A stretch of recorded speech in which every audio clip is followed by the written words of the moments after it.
Karena di sini mungkin ini permasalahan kita sekarang saya. Ini mungkin orang dari Jawa, dari Medan, dari Kalimantan kalau duduk ngopi di kopi di kota nggak enak kalau dari tapi kalau di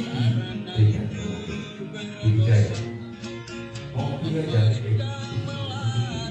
tahu kita, ya kan?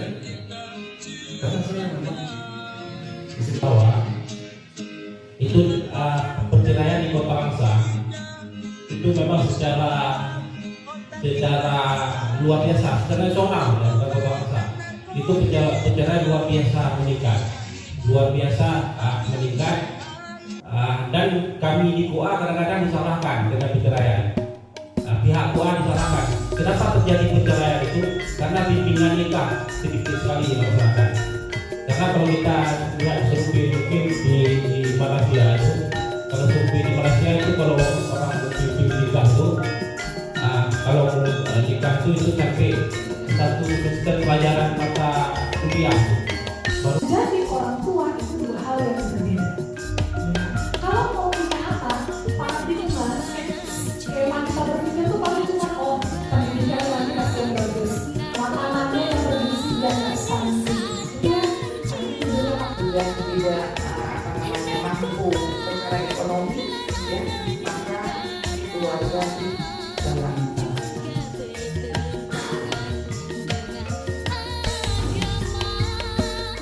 untuk anak yang ini terjadi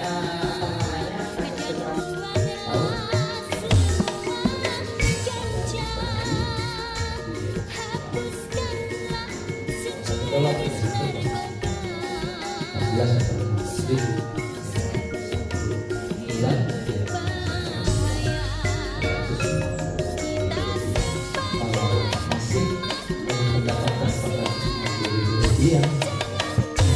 Bukan orang hukum kayak observasi di pengadilan itu banyak pengguna-pengguna sepeda. Itu saya sebenarnya orang-orang ini ya tidak rehabilitasi. Dan saya juga mengajar dari psikolog orang melakukan rehabilitasi di psikolog. Mengerikan lah kalau karena saya melihat ini, karena anak-anak itu bisa menawar, dipukul, ajar, apa saja Pak. Jadi pola-pola rehabilitasi di dunia ini harus diperbaiki. Seolah mereka ini punya narkoba seperti menangkap rehabilitasi dilakukan pemerintah Indonesia untuk kepada dan untuk pertanyaan saya itu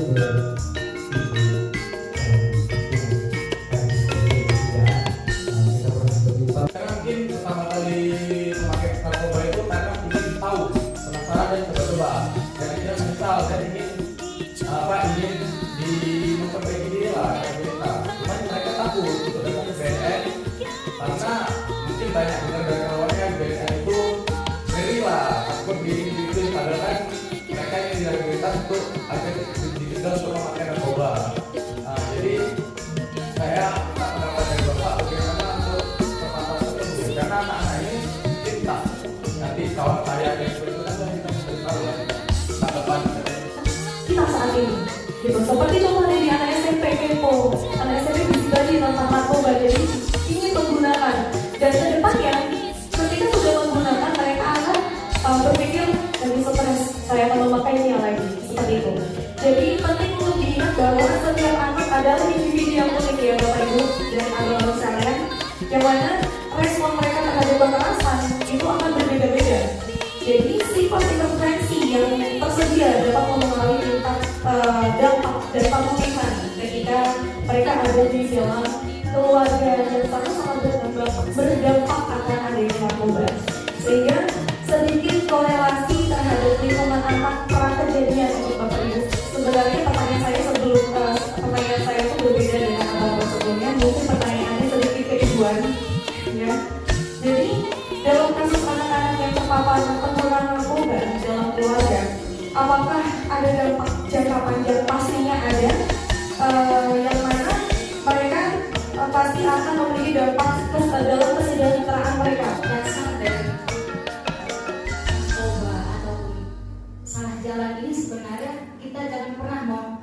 menjudge bahwa kamu sudah begini, tapi lebih bagus kita tanya ke diri kita sebagai orang tua dunia, apa yang sudah saya lakukan terhadap perkembangan anak.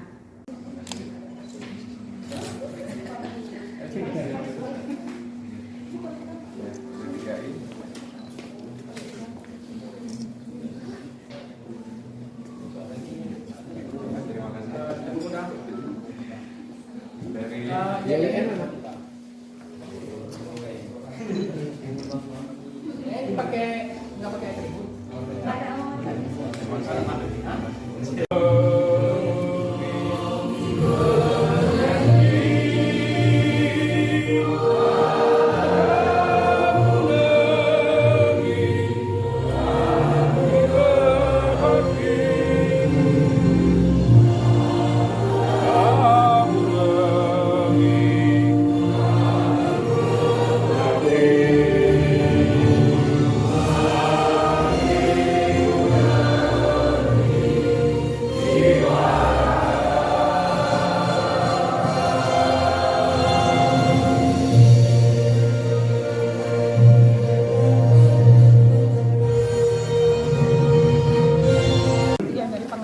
pribadi aja ya, yang langsung pengguna itu hak di klinik saya.